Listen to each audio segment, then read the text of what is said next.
Every time the farrier came to my family's yard, I absolutely was enthralled by it. I used to sit there and watch him from the time I was 6 or 7. And it's a job of passion is what I'd say. It's a very physical job. It's not for everyone. It is very, very tough on the body, but if you love what you do, we come to work every day with a smile and we go home with a smile most days as well. So it's a nice job to be in. Basically starting out, all we're doing is exfoliating the sole. We don't want to remove too much. It's obviously the protection to the pedal bone and everything else that's inside there. A light trim up at the frog just to keep it all the loose bits off. The frog is kind of like the shock absorber of the foot. It's kind of like the suspension of the horse's foot. It sits in a sack of fluid underneath, which is called the digital cushion, which is as I said, the shock absorber, and keeps everything moving nicely in the foot and helps pump the blood back up into the horse's heart. Trimming off the excess toe here. This is exceptionally important for a racehorse. The leverage of the long toe causes excessive strain on the tendons, which is obviously the one part of a racehorse that gets injured the most frequently.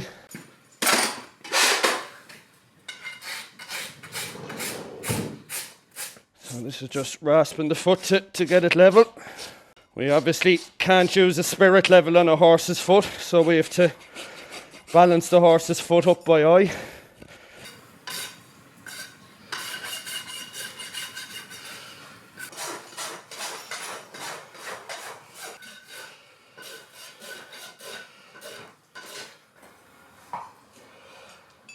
This is a trainer shoe. It's a light steel shoe.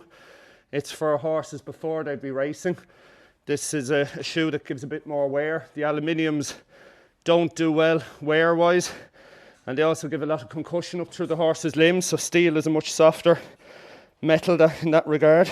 The shoes come in many different sizes. Racehorses are generally one of 5 different sizes usually. So we stock all those and carry them with us. So they're in a fairly irregular shape. So we get the shape that is closest to the size that would fit the horse adequately, and then fit it to the horse's own shaped foot, which we've balanced in advance.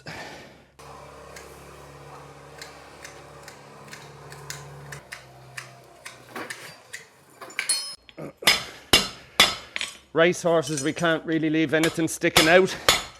Their action is very close. Their legs move very close to each other when they're moving at speed. So any little piece sticking out, the racehorse will generally step it off. Whereas when we shoe show jumpers or that, we're actually leaving quite a bit of length for support. We shoe these lads quite differently. The outline of the foot and the outline of the shoe are exactly the same. Like 2 pennies sitting on top of each other. Hunter fit originally was what it was called. The idea being that they can't knock themselves or bang off themselves. Obviously hitting their other limb with a piece of protruding steel would do quite a bit of damage. And these are athletes, so no damage is acceptable at any stage with these lads. So this is the white line around here. This is where we want our nails to go into, this line that runs around here. Anywhere inside that, we'd be going into flesh and sensitive structures of the foot, which obviously is what we're trying to avoid.